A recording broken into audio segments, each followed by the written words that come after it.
Hello friends, आज हम गद्य खंड में दो बैलों की कथा देखेंगे।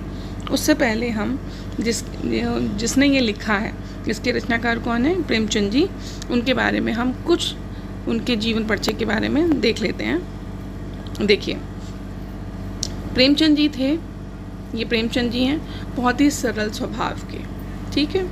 प्रेमचंद का जन्म सन 1880 में बनारस में लम्ही गांव में हुआ। उनका मूल नाम धनपत राय था। आपसे पूछा जाएगा इनका मूल नाम क्या था तो आप बताएंगे धनपत राय। प्रेमचंद का बचपन अभाव में और शिक्षा बीए तक ही हो पाई। उन्होंने शिक्षा विभाग में नौकरी की, परंतु असहयोग आंदोलन के सक्रिय भाग लेने के लिए सरकारी नौकरी से त्यागपत्र दे दिया और लेखन कार्य के प्रति पूरी तरह समर्पित हो गए। सन 1936 में इस महान कथाकार का देहांत हो गया। इन्होंने अपना नाम प्रेमचंद जी क्यों रखा है? क्योंकि अंग्रेज़ों के शासन में आप लिखने का आपको अधिकार नहीं था, और वो भी ये कि आप अंग्रेज़ों के विरोध लिख रहे हैं तो नहीं कर सकते थे। ठीक है। तो अंग्रेज़ों को पता लग जाता तो इन्हें जेल में बंद कर देते थे, मारते थे, मतलब बहुत ही यातनाएं देते थे। तो इसलिए इनका नाम उन्होंने बदला अपना, और ये कमेंट के माध्यम से बताना इन्हें प्रेमचंद नाम किसने दिया। ठीक है। फिर क्या हुआ, इन्होंने अपना नाम बदलकर लोगों में जागरूकता पैदा की और इन्होंने अपना रचना का कार्य पूरा किया। ठीक। सन 1936 में इस महान कथाकार का देहांत हो गया।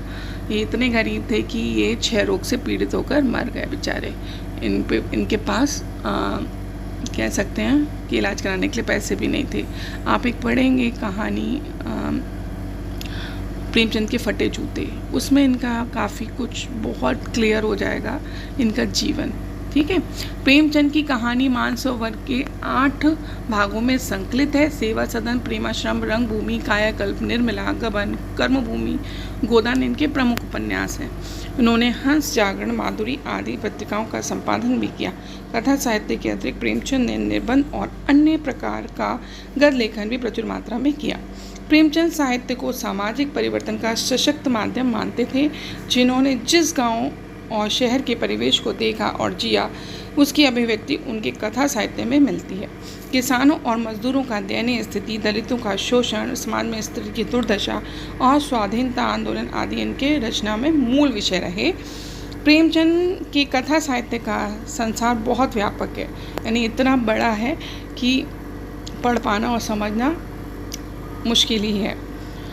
उनमें मनुष्य ही नहीं, पशु पक्षियों को भी अद्भुत आत्मीयता मिली। लोग कहेंगे ना पशु पक्षियों पे क्या लिखना है, लेकिन इन्होंने इसके माध्यम से कह सकते हैं कि भारतवासियों को जगाया, जो कि इसका आपको एक एग्जाम्पल मिलेगा, मतलब आपको एक ऐसा देखने को मिलेगा दो बैलों की कथा में। ये दो बैल क्या हैं और ये क्या है, आप ये समझेंगे कि उस समय उनकी मन स्थिति क्या रही होगी, जो उन्होंने लोगों को जागरूक करने के लिए इन दोनों को माध्यम बनाया। बड़ी से बड़ी बात को सरल भाषा में सीधे और संक्षेप में कहना प्रेमचंद के लेखन की प्रमुख विशेषता है। उनकी भाषा सरल और सजीव एवं मुहावरेदार है तथा इन्होंने लोक प्रचलित शब्दों का प्रयोग कुशलतापूर्वक किया है। दो बैलों की कथा के माध्यम से प्रेमचंद ने कृषक समाज और पशुओं के भावात्मक संबंध का वर्णन किया। इस कहानी में उन्होंने यह भी बताया कि स्वतंत्रता सहज में नहीं मिलती, उसके लिए बार बार संघर्ष करना पड़ता है। इस प्रकार परोक्ष रूप से यह कहानी आज़ादी के आंदोलन की भावना से जुड़ी है। इसके साथ ही इस कहानी में प्रेमचंद ने पंचतंत्र और हितोपदेश की कथा परंपरा का उपयोग और विकास किया है। ठीक। अब हम देखते हैं, देखो स्टूडेंट, ये बैल हैं दो।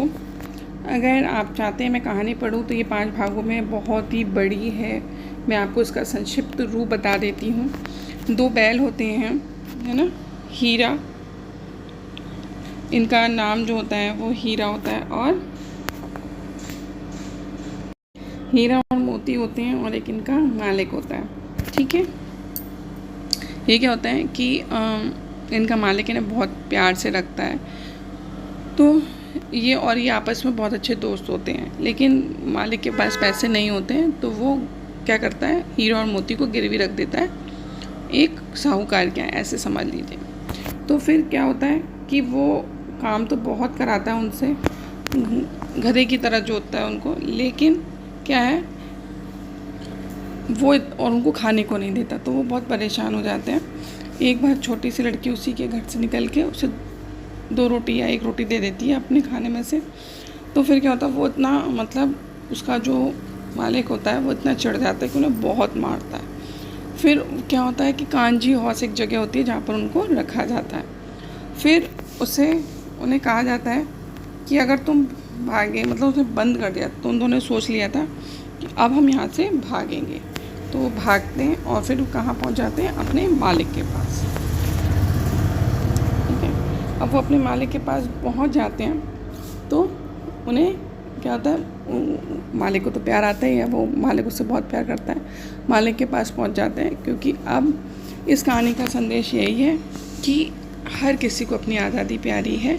और उन्होंने यही लिखा है कि अंग्रेज़ तुम्हें इस तरह से बांधे हुए हैं और तुम अपनी आज़ादी के लिए कुछ नहीं कर रहे हो। तो बस इन्हीं दोनों के माध्यम से यही बताया जाता है कि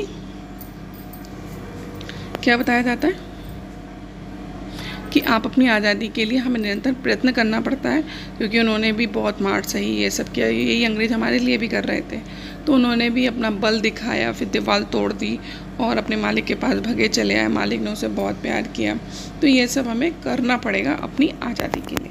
ठीक है, ये संक्षिप्त मैंने आपको बता दिया, नहीं तो वैसे तो बहुत बड़ी है ये।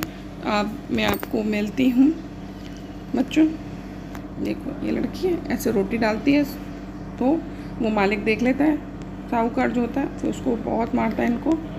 ठीक है, देखिए फिर मैं आपको अब नए प्रश्न उत्तर कराऊंगी, फिर मिलूंगी नेक्स्ट वीडियो में। ठीक है, तब तक के लिए take care and bye bye.